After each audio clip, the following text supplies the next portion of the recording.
This week has been filled with major events happening around the world. Some have affected thousands of people. Others could have an impact far beyond the countries where they happened. And some of these stories are still developing right now.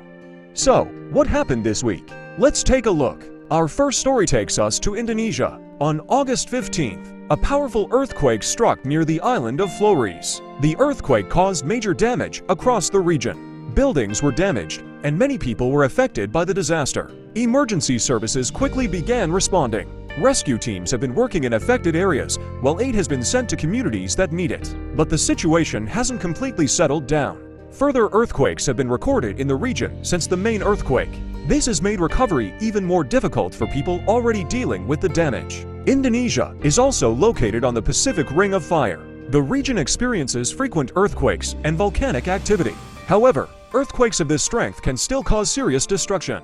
Recovery efforts are continuing, while officials monitor the region for further activity. Now, let's move to North America. The United States and Canada are facing growing tensions over trade.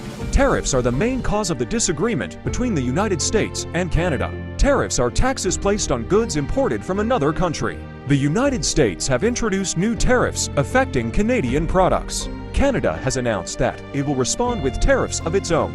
This matters because the United States and Canada have an enormous trading relationship. Billions of dollars worth of goods cross their shared border every year. Cars, food, energy, and machinery are just some of the products traded between the two countries. If tariffs continue to rise, businesses could face higher costs, and those costs could eventually reach consumers. The dispute could therefore affect much more than just the governments involved. The big question now is whether the two countries can reach an agreement, or could the trade war get even worse? Finally, let's head to Eastern Europe. The war between Russia and Ukraine have continued throughout the week. Major attacks have taken place, including strikes affecting civilian areas. One major development involved an attack in Kryvyi. The strike affected a shopping center and resulted in deaths and injuries. Other attacks have also been reported across Ukraine.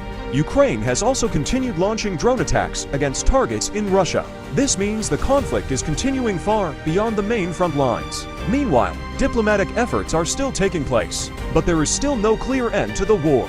The fighting continues while negotiations remain complicated. With the situation constantly developing, the war remains one of the world's biggest ongoing conflicts. And those were three of the biggest stories from around the world this week. From a major earthquake in Indonesia, to growing trade tensions between the United States and Canada, and the continuing war in Ukraine. Which story do you think will have the biggest impact on the world? Thanks for watching. Remember to like the video and subscribe with notifications on to SpiderMapping for more news videos like this. Which story was the most surprising to you? Let me know in the comments section below. And I will see you next Sunday.